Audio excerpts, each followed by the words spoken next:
Welcome to a dialogue on accountability in the digital age. A dialogue with representatives of a global, multi-stakeholder community. I'm your host, Frits Bussemaker, and today I'm delighted and privileged to have a conversation with Vint Cerf. Vint, welcome to the program. Thanks so much, Fritz. It's always a pleasure to join you in conversation. Vint, let me introduce you to the audience who might not have heard about you. You are recognized as an American internet pioneer, called one of the fathers of the internet. You actually are the co-author of the TCP protocol. We'll cover that a little bit later, what that is. Because of that, you are a founding member of the ICANN and ESOC, not household names, but very, very significant organizations related to the internet. And that resulted in numerous honors, awards. You're the author and co-author, too many to mention, although I'll make a couple of exceptions. You received the Turing Award, which is recognized as the Nobel Prize for Digital, Medal of Freedom, Medal of Technology, and the Marconi Award. And that's just scratching the surface. Well, and there are many others. And among them, I have to say that the Queen Elizabeth Prize for Engineering was an unexpected honor. And most recently, the IEEE made an award of the what they call the Medal of Honor, which is their most prestigious award. And when you look at the list of other people who have been recognized, it's jaw-dropping. And you wonder, what am I doing in that list? Nonetheless, I think that there's also a peculiar phenomenon that perhaps something worth your audience recognizing. After you've received a certain number of visible awards, people start wanting to award you their award because it makes their award look better. And it's a very peculiar feedback loop. Which causes me to suggest to some of the people, why don't you find some other folks who deserve, recognition? I have more than enough, and I appreciate that. It doesn't stop people from doing it anyway, so here we are. Well, I think they do want to recognize, the great benefit the internet has brought the world. Although it might be a little bit controversial for some at the moment, but at the whole, I think the internet is one of the greatest inventions of modern time. Now, well, when you speak of modern time, Fritz, you should know that this year is the 50th anniversary of the design of the internet. It began in 1973 when Bob Kahn invited me to work with him on the design of this system. And it's a little hard to accept the idea that something that started 50 years ago is still of interest, but it certainly has grown and penetrated our society on a global scale.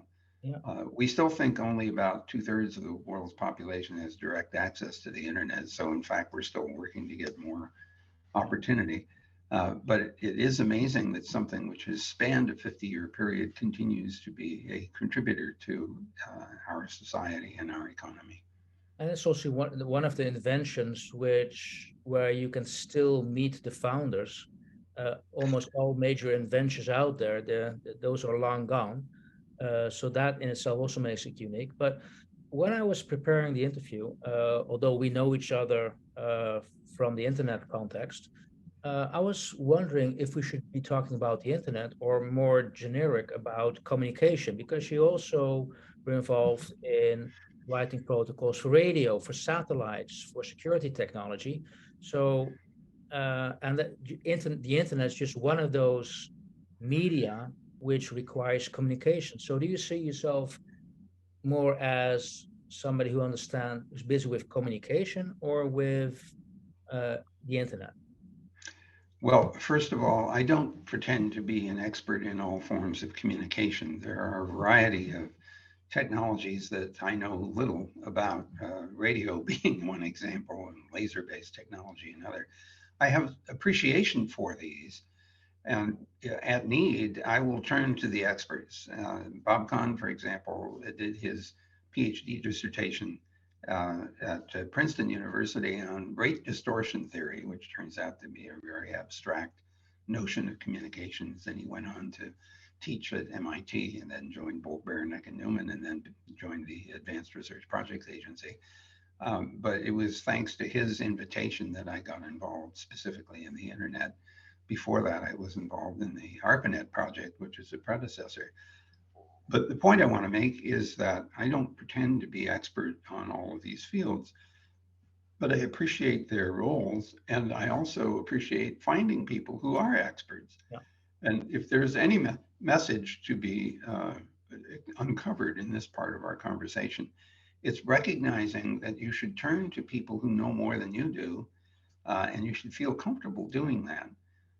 If you want to set off to do something big, your first order of business is to get help, Yeah. preferably from people who are smarter than you are in the areas where you may not have expertise. And I'm extremely comfortable with that idea. I don't have a problem hiring people who are smarter than I am or know more than I do, because I know that that actually enhances your capacity for progress.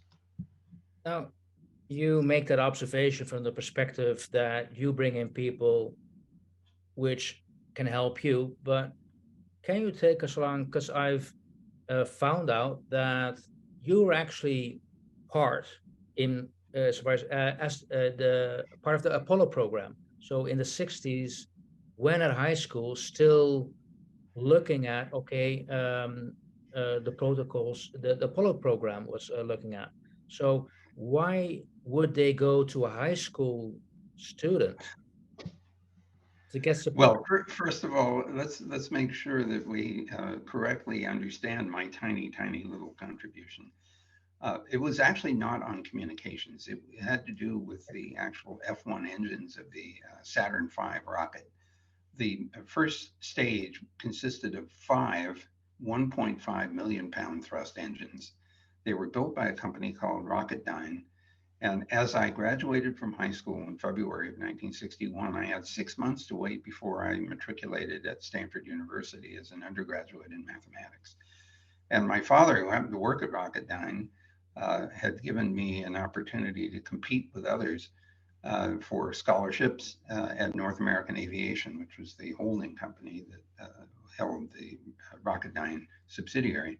And so I would like to think that I got the job not because my father was there, but because I had competed with others. I ended up writing software for evaluating the performance of the F1 engines in a fixed jig, test jig, in the Santa Susana Mountains. We would fire this thing off at full throttle, 1.5 million pounds of thrust, and we would put sensors all over it in order to assess how well it was holding together. We only cared that it would keep together until it ran out of fuel, as you know, the German phrase Brennschluss. And after that, we didn't care. Now, unlike Elon Musk and others who have designed and built first stage rockets that actually preserve their existence so they can be reused, which is a dramatic change from the 1960s when I was doing this little bit of software development for analytic purposes. So I had a very small role in that, but it made a huge impact on me because I was a huge science fiction fan. And the idea that I even had a tiny opportunity to be part of this gigantic community that was helping us get to the moon for the first time was, nothing short of, mind-boggling. So I was a very excited young person then, imagining that 20 years later, that would have been in the 1980s, that we would have regular launches and we would have, places, habitats on the moon and so on. It took us a hell of a lot longer to get to that potential. And as you know, we are just now beginning the return mission to the moon with the Artemis effort. So I was disappointed that we didn't continue the effort that was initiated by President Kennedy in the early 1960s. Nonetheless, it was still a very exciting time for me, and I look back on that with considerable gratitude. I can imagine so. And maybe I've put a little too much Hollywood sauce on it, but when I read that, I did think of the film Hidden Figures, which is a great film about, you could say, those people Yes, not it's recognized. wonderful. I love that film, and I'm so glad that it was made because we want to recognize people who contributed and who were not as visible as they should have been. Okay, so it got me thinking. So if there's ever going to be a Hidden Figures sequel, then it's going to be about high school students who helped to put the rocket on the moon. One thing I will tell you is that we often give students less credit for what they are capable of doing. And we discover this when we have science contests, for example. And these unbelievably ambitious young people go off and do things that are, at college level, even graduate level work. We should not forget that young people are capable of doing amazing things. And if you look back in history, when lifetimes were a lot shorter than they are today, an awful lot of the breakthroughs were done by people who were in their teens and 20s because they died by the time they were 37 or 40 or something like that. And in fact, I can tell you just as a little anecdote, one of my best friends, Steve Crocker, with whom I went to high school in the Los Angeles area, and I were probably, respectively, I was 17 and he was 16 or something like that. And we're walking down the street and we are sitting there thinking that we're failures because at our age, we had not done anything significant in mathematics. And we looked back in history and saw that 13-year-olds and 15-year-olds had already done dramatic things in the mathematical spectrum. And here we were, hadn't done a thing. Well, it turned out that we did okay. But from the young person's perspective, we thought we were way behind the times. That's an understatement, by the way. Um, yeah. Oh, and finishing off the talk about communication, because I also realized, oh, I hope I can share that with you. You also met your wife to some respect because of you both had a communication deficiency, and hearing deficiency. That is correct. I have a hearing impairment, which originated because I was born 6 weeks early and in 1943. And in those years, all they could think of to do was to put me in an oxygen tent to make sure that my as yet fully developed young lungs would still provide enough oxygen. But the pure oxygen caused what some people believe was a progressive neural nerve loss. So my hearing gets worse as each year goes by about 1 dB. But the hearing aids get better by about that much. So I'm okay, for all these years. So I've been wearing hearing aids since I was 13. And when I was living in Los Angeles and working in IBM in the mid 1960s, I had a hearing aid dealer who would, check my ears and replace the hearing aids from time to time. And one weekend he said, I want you to come in because there's someone I want you to meet. Well, my wife was totally deaf. She'd lost her hearing when she was 3 years old. She wore a gigantic big sonotone body aid, which gave her a little bit of low frequency sound, but she was like 90 dB down. I mean, this is essentially profoundly deaf. So she had to come in that weekend because her hearing aid had broken. And she was not in a good mood because she had just gotten the job and her first paycheck that she'd ever gotten was going to be spent on another damn hearing aid. She was not a happy camper.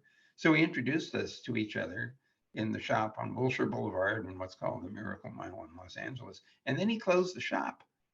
And so, we're out on the sidewalk and she's really cute. And I'm trying to figure out how do I keep this going? So I asked her if she wanted to have lunch and she agreed. And so we went down the street, found a little lunch shop. We were chatting over lunch. I asked her what she did. And she said, well, I'm a renderer. And I thought that meant she cut up whale blubber, and turned it into oil. And she didn't look like somebody who did that. And she explained, no, I'm an artistic renderer. I draw pictures of what buildings and offices and restaurants will look like when everybody's done so that the customer can see what it's going to look like. Well, so I learned a lesson. And then she said, after lunch, I'm still trying to figure out how do I keep this going. And she says, would you like to see my favorite painting at the LA County Art Museum, which is down the street? Sure, anything to keep going. So we go down the street and she puts me in front of a gigantic Kandinsky painting, these big wall size things. And I'm looking at this and out loud, I said, this looks like a floating green hamburger. And I'm sure that if this is a movie where the audience could decide, what's going to happen next, either she's going to decide I'm a hopeless Philistine, or maybe I'm repairable. Well, she must have decided that I was repairable, because this year in September, we will celebrate our 57th wedding anniversary. Congratulations. You are talking about Kandinsky, by the way. So if you ever make it to Holland, I'm going to invite you to one of the museums in Amsterdam, which has a lot of Kandinsky work and similar work. So that's on me, if that ever happens. Well, this is perfect, because I'll invite my wife to come with me, and she Of will course. appreciate Yes. that. Yes, deal. Yeah. Yeah. Good. Hey, let's move on to your work on the internet. When you started off, and you could say, producing the protocols which allowed us to create the internet, at what time did you realize it became a global sensation? So we need a little bit of background. I was a graduate student at UCLA, left IBM after 2 years of work because I felt the need to go back for graduate school in computer science. So I'm at UCLA around 1967. A couple of years into that program, one of the researchers there, Leonard Glenrock, got a contract from the Advanced Research Projects Agency to create a network measurement center, which was intended to measure the performance of a packet switch network called ARPANET. And the company that built the packet switches was called Bolt, Beranek, and Newman. And one of the lead designers in the system, the architect of the system, was Robert Kahn, who had done his graduate work at Princeton, joined the faculty as one of the youngest professors at MIT ever, and was persuaded to go get some practical experience in industry. And so he'd gone to Bolt, Beranek, and Newman. So the first packet switches of the ARPANET were delivered to UCLA in September of 1969. And my colleague, Steve Crocker, who's again my best friend in high school and still my best friend, was the lead in the network working group that did the work on the protocols for host-to-host communication over the ARPANET. And I was a participant in that, and he wrote the software for measuring the performance.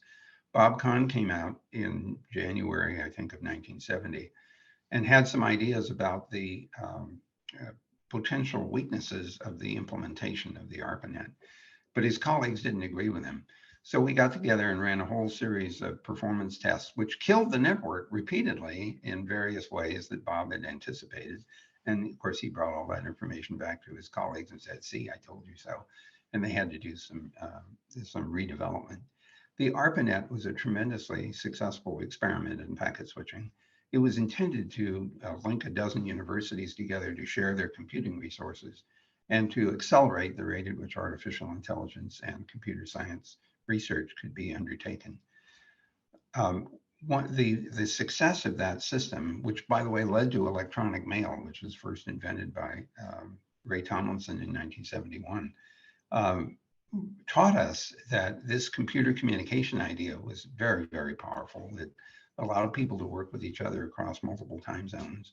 Computer mediated communication had all kinds of benefits. Distribution lists were kind of the first examples of social media. One of the first lists I joined was called Sci-Fi Lovers, which, you know, we had arguments over who were the best sci-fi writers. And the other one was Yum Yum, which was a restaurant review list that Stanford University hosted. So the ARPANET experience was so successful that it led the Defense Department and my colleague, especially Bob Kahn, who had gone from BBNN to ARPA, to think about the possibility of using packet switching in command and control as a platform to support not only the American Defense Department, but its allies as well. Well, it turns out that if you're going to do something for command and control, you're going to have to deal with mobile vehicles, ships at sea, and aircraft, which meant we had to use radio in addition to dedicated wire lines. And the original ARPANET was just dedicated telephone circuits connecting the packet switches. So Bob Kahn came out to Stanford, where I had gone from UCLA to join the faculty, and said, you know, we've got a problem. I have these multiple networks, packet radio, packet satellite, and the ARPANET.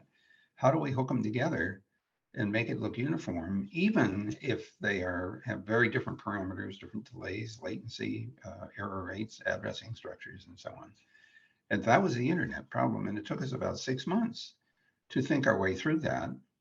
we briefed the design to a network working group, an international network working group in the UK in September of 1973. And then in May of 74, IEEE published our paper on a protocol for packet network intercommunication, which was the first public description of how the internet could work. And of course, then we started doing implementation starting in, well, we at Stanford, I had a group that was doing the detailed specification of the TCP protocol based on the paper in IEEE. And then in 1975, we began serious implementation on multiple operating systems at Stanford, at Bolt, Beranek, and Newman at University College London with Peter Kirstein's group.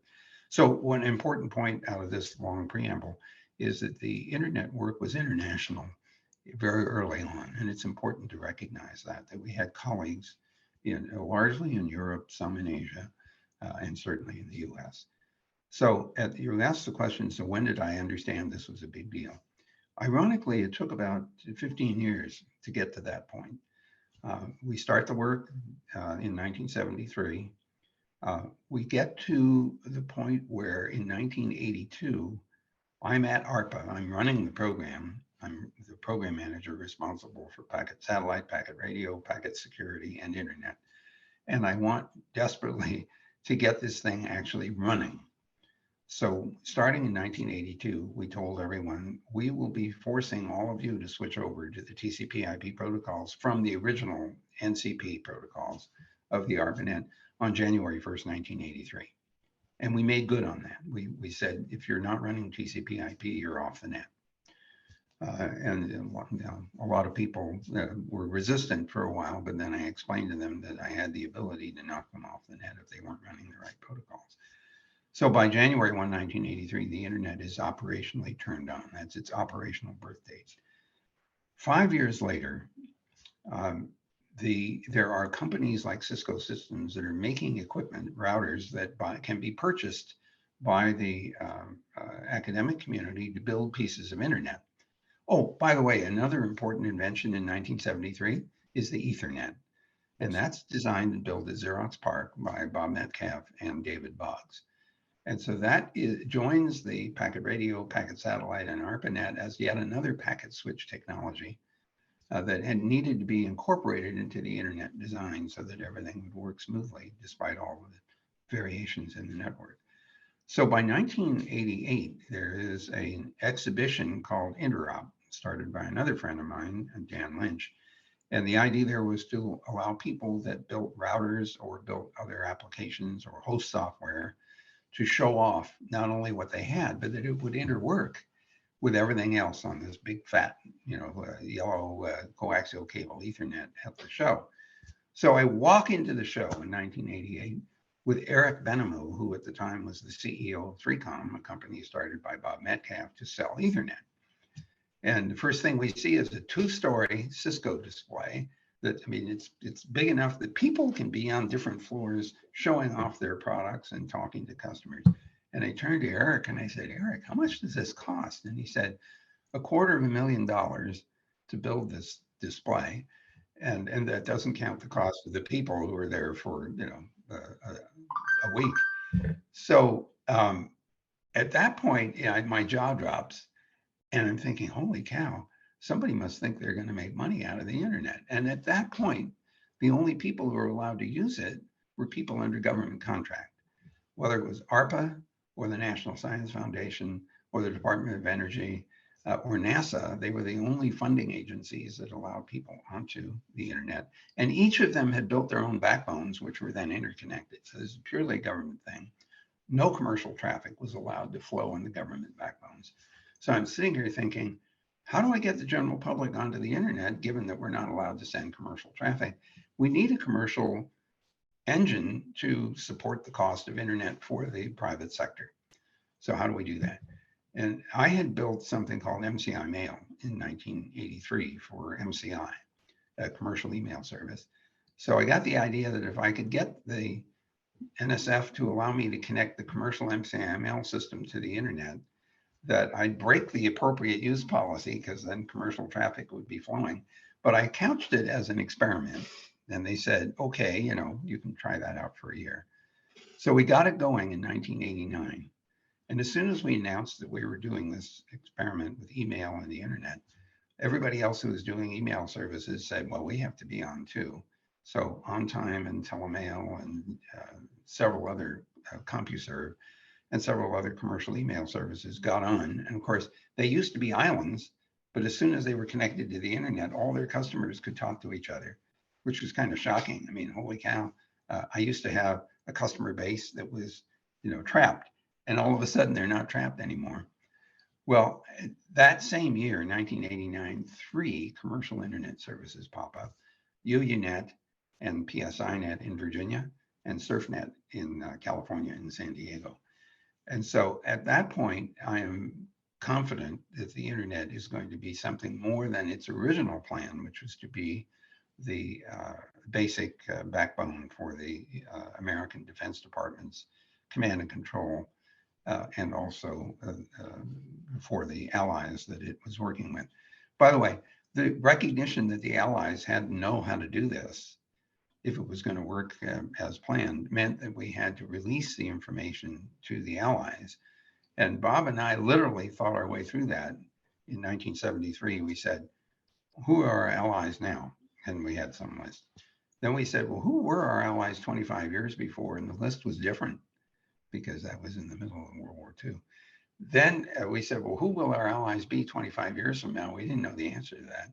So we decided the only way to make sure that the allies had access to this idea so they could build compatible networks was to simply release it publicly, which we did.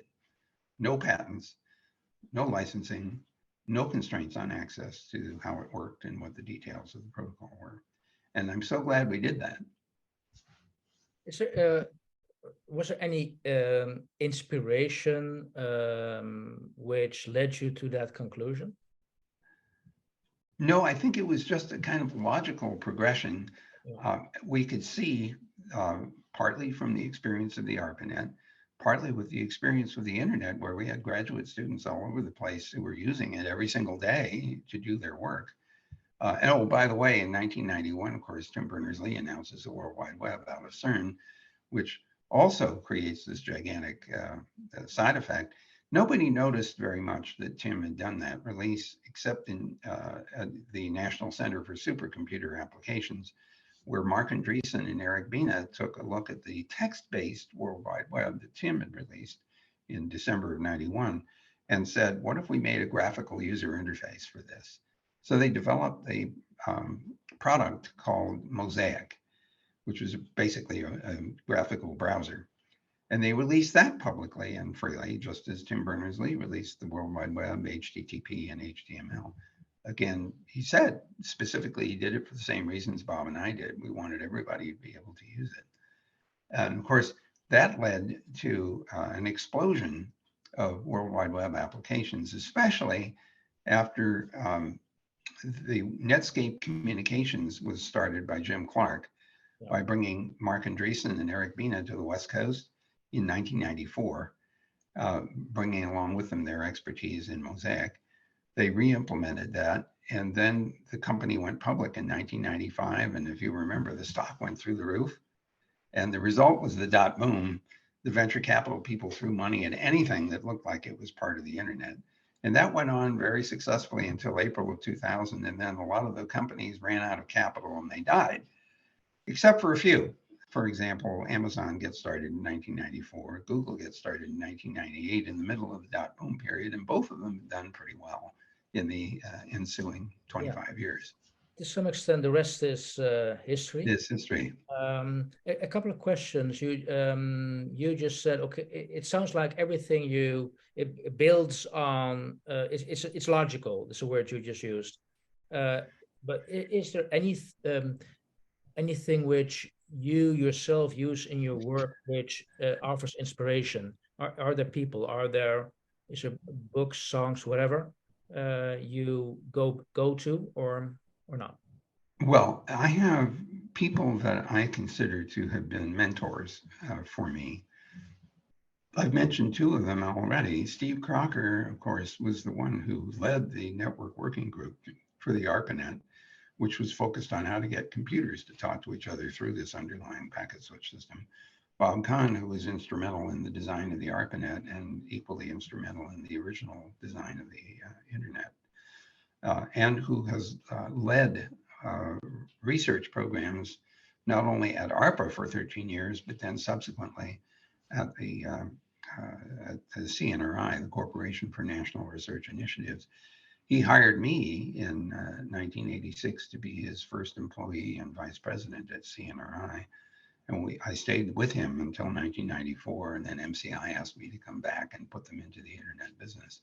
So we have, both Bob and Steve and I have collaborated with each other literally since the late 1950s in Steve's case and the mid 1960s in Bob's case. These are people that I have enormous respect for and to whom I have turned for guidance and advice and collaborative work. There are others that fall into this same category, business people that I have enormous respect for. George Conrades is one of them. He was part of, ran Bolt, Beranek, and Newman for a time. He was also the chairman of the board of Akamai, which was also founded in 1998. And also had an enormous impact on the internet because content distribution networks were a brilliant idea to avoid having to transfer video and audio across the entire internet. What you did is transfer it once, put it into a system that could store that information and make it locally available in the head end or central office of a telco or a cable co. So there are people that I consider enormous sources of advice and inspiration for me in my entire career. And of course, I've also discovered that young people are also sources of inspiration, but I'll tell you exactly how that manifests. I started at Google in 2005. At the time, I was 62 years old when I joined the company. Today, I'm 80. In fact, I just turned 80 about 2 weeks ago. So it was amazing that Google hired a 62-year-old to begin with, because everybody else in the company was probably more like 24 to 27. So here's what I've discovered. Young people will come up and they'll say, why don't we do X for some value of X? And I'll think about this and I'll say, well, you know, we tried X 25 years ago and it didn't work. I have had to remind myself repeatedly that there are reasons why it didn't work 25 years ago, and the reasons may no longer be valid. For example, computers are faster, there's more memory, things are cheaper, things are smaller, there's less weight, uses less power. All of those factors suggest that maybe doing X now makes more sense than it did 25 years ago. So I've had to rethink my positions repeatedly. I can tell you this is simultaneously refreshing and also I get a real exercise in backing away from an earlier conclusion and recognizing that sometimes you really do have to rethink doing X because it may be feasible now. Great. Yeah, then that's also not realizing that some see boundaries because they're not there anymore, but you remember them from the past. Hey, I got a couple of things. I want to question you a couple of things about the internet, and also because I'm conscious of your time. Now, I was wondering, I want to talk about a couple of issues with the internet, which I know is your concern. I also bring something up, just wondering what your take on that is.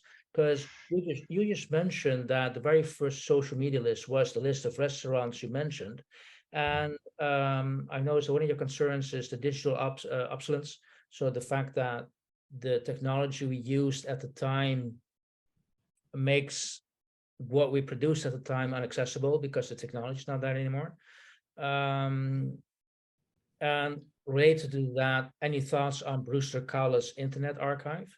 Is he on the right track? Well, he certainly is doing us all a big favor. It's not possible to download and store the entire internet. I mean, it's hard enough just to store its current state today with all the exabytes that are involved. And so trying to store the entire thing over time is really impossible. But Brewster is doing the best he can to capture a lot of the internet, and it's really wonderful. He has a Wayback Machine And if you encounter a website that is no longer available, there's a plugin for the Chrome browser, and maybe there's one for the other browsers, that says, would you like to go to the archive and see if you can find that URL? And if he has stored that URL, it pops up. So you see the history. The thing that I worry the most about is what I'll call a digital dark age that is a consequence of digital storage technology not lasting very long. And this is, I think there are several aspects to this. One of them is the physical medium. I mean, how many people can still find a 3.25 inch or 3.5 inch diskette? And even if you could find one, do you have a reader for it anywhere? Is there software that's required to drive the reader available? Or a 5.25 inch floppy, which used to be popular with the Apple II system. So the media, the digital media, don't necessarily last all that long. Unlike things like cuneiform tablets that are made out of clay, but the clay got baked because the warehouse burned down and they're still around 6,000 years later. So none of the digital media have anything like that kind of longevity. The same is true for online media. You have to replace the disk drives and replace the tapes and so on, or rewrite them. And so I worry that at some point, a lot of information that's generated digitally will be lost just because of the medium, or even if the medium holds the bits, you may not have a reader available that still works that can read those bits. Well, if you but have it gets worse. Yeah. Sorry? No, I would assume if you have the drawing, you can rebuild it if really needed. Well, if this gets to the next big problem, and that's actually knowing what the bits mean. And for that, you need software. And so there's another problem, which is that the software that knows what the bits mean might not run anymore on the operating systems of the day. And so imagine it's 100 years from now. Will someone still be able to correctly read a Microsoft Word file? Yeah. Now, to give you a concrete example of what I had to do in order to overcome this problem, I found some 3.5 inch floppy disks. And I had to go on eBay to buy a reader, which I got, plugged it into my Mac, and was able to pull files off of this diskette. But it turned out the files were WordPerfect files. And I did not have a WordPerfect application running on the Mac of the day. But fortunately, I happened to have a very old Macintosh, which was still running an old Microsoft product that knew how to read WordPerfect files and transfer them into Microsoft Word of the 1997 variety. So I copied the Microsoft Word files. I copied the WordPerfect files over onto my old Mac, transformed them into Microsoft Word files, and then moved the 1997 Word files over to another Mac, which was running a more recent version of Microsoft Word that could put them out in, a more DocX, up-to-date format. But it was pure happenstance that I had the right equipment around to do the transformation. Looking, 100 to 200 to 300 years ahead, we may not have any software that can correctly operate on the then current operating systems. So we get to the point where we're starting to think, well, do I have to emulate old hardware in a virtual machine to load old operating systems, to load old application software, to load the old files in order to correctly interact with them and use them? And the answer is that might be the only way we can do in the future. So now we have to keep track of instruction set architectures. We have to get permission to use those instruction set architectures to build emulators that will run the old hardware, to run the old software. And by the way, how do we get access to the old software and the old applications? They're often proprietary limitations. You have to get licenses. So some archaeologists, digital archaeologists in the year 2500 may be out of luck unless someone has thought their way through how to make provision for running some of those old pieces of software to correctly interpret the old bits. That's concern one. I'm going to quickly ask you two other things before I'm going to ask my last question to you, Vint. First of all, the world the United Nations has developed the Sustainability Development Goals, Yes. and they call this decade the decade of execution, where digital is the great enabler. Do you agree that digital has a net positive impact on the world, or are there concerns you have? So so is there a downside of what we're talking about, or is it indeed going to help us? Well, certainly, this is a decade of what I will call computational X for almost all values of X, whether it's linguistics and astrophysics or physics or chemistry. We're seeing people getting Nobel Prizes using computer technology in order to make discoveries. And so this is a very powerful tool. Whether it will effectively help us solve the sustainability problem and implicitly help us to solve the climate change problem is still an open question. But there's no doubt in my mind that it's a very powerful tool to help us model what's going on, and the extent to which our models accurately reflect how the real world is working, we may be able to gain insight from those models to figure out what we should do in order to mediate or mitigate the effects of global warming. So I see computing as a very powerful tool in this decade. We also know that those kinds of tools can be abused. And so we're also seeing harmful behaviors showing up in the information technology environment on the internet. For example, we see distributed denial of service attacks, malware distribution, phishing and farming, misinformation and disinformation, ransomware, bullying, stalking. I mean, there's this long list, fraud. All these bad things are happening. And it's not because the technology is bad, it's because the people have the power to use the technology to do things that are harmful. So now what do? Well, this isn't the first time we face the problem of humans using technology to do harmful things. Well, atomic technology can be used to build bombs, and it can be built to use power generation systems. One is beneficial and the other not so much. And it's all human initiative that is behind that. So now we have a sociological problem that we need to deal with. How do we persuade people to do the right thing and not the wrong thing? And we know that there are only three ways to do that. We can say we built technical mechanisms to prevent you from doing bad things. That doesn't always work. It's like seat belts, for example. People don't always wear them. Automatic braking, well, that sometimes doesn't work. So we do the technical things, and then we say to people, if we find you doing these bad things, there'll be consequences. We warn people that if we catch them, there will be consequences, but we know we won't catch all of them. So the next thing we can say is, don't do that. It's just wrong. It's moral suasion.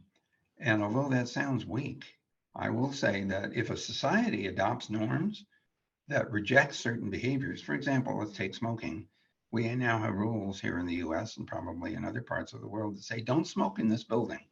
If you smoke in the building, there will be consequences. You might get fired or fined or something else.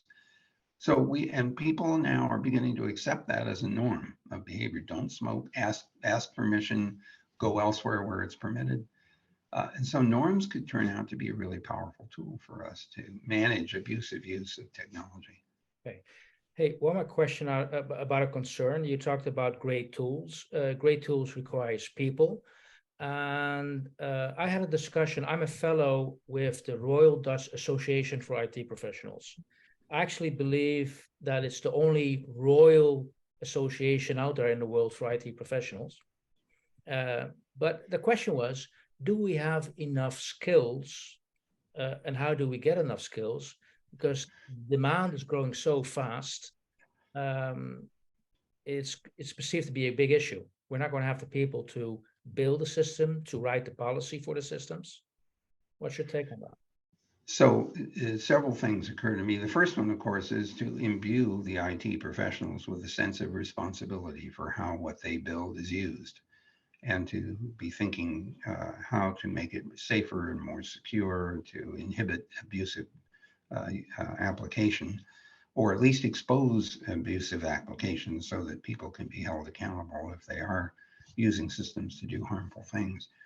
I think that we will see, whether we like it or not, legislation saying, the following things are not acceptable. If we catch you doing them, there will be consequences. What we really need, though, in the internet environment is cooperation and collaboration across countries, because the internet's global. The abusive behaviors can cross jurisdictional boundaries and harm can occur in one country. It's initiated in another.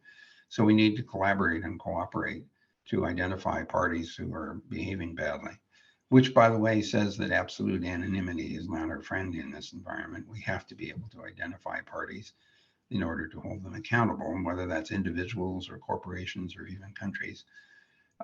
Then there is the flip side of all this, and that's agency. We need to give users like you and me, or companies, or even countries, the means by which to defend themselves against harmful behaviors and abusive applications of these technologies.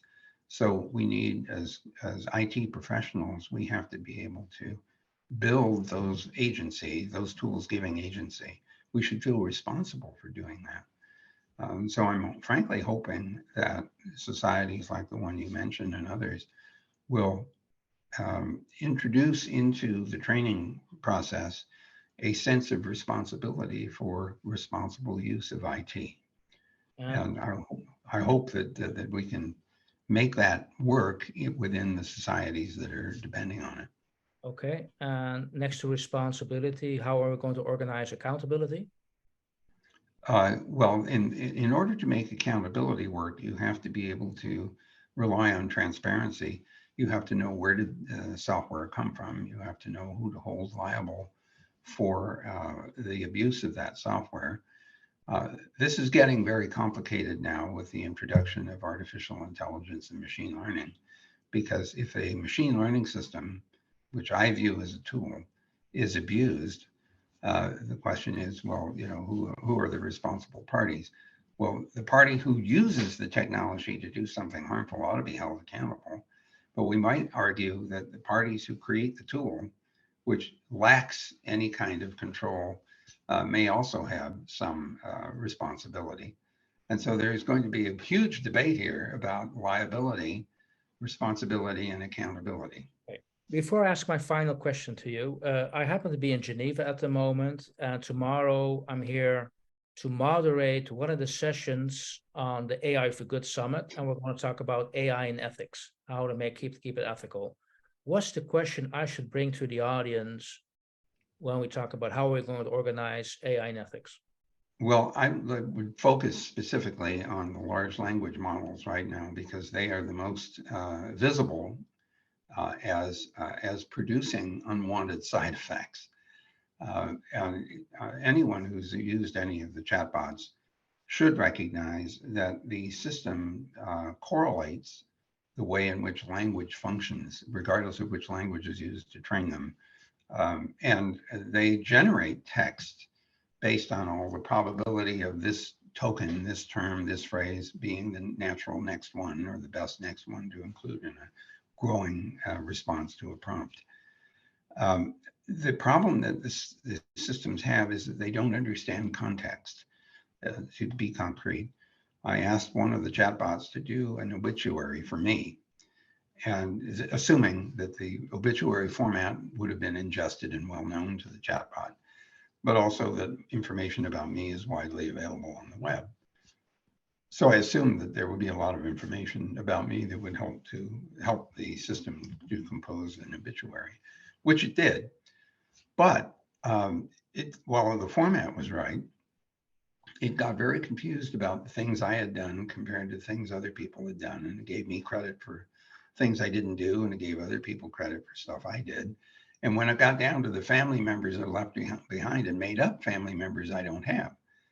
And I looked at that and I realized that the reason that the system fails in that way, and by the way, the technologists call that hallucination, is that when the system discovers correlations in the use of terms, it doesn't, for example, understand that it got a particular activity associated with someone other than me on the same web page where I show up.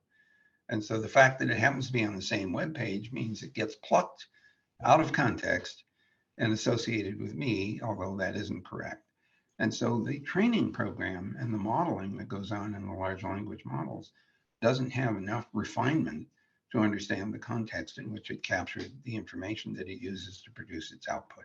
We need to solve that problem. We need to build the moral equivalent of a superego in order to handle the bad behavior of the artificial id, which we've invented, and maybe also the artificial ego. We need to build an artificial superego, and I'm sure Freud would be happy to give his advice on this. I didn't expect that answer, and actually that means one of my last questions was obsolete because I wanted to ask, how do you want the world to remember you? Well, the good thing is now we know, don't ask ChatGPT to write an obituary, but what is your advice to young people out there? Let's end with that one.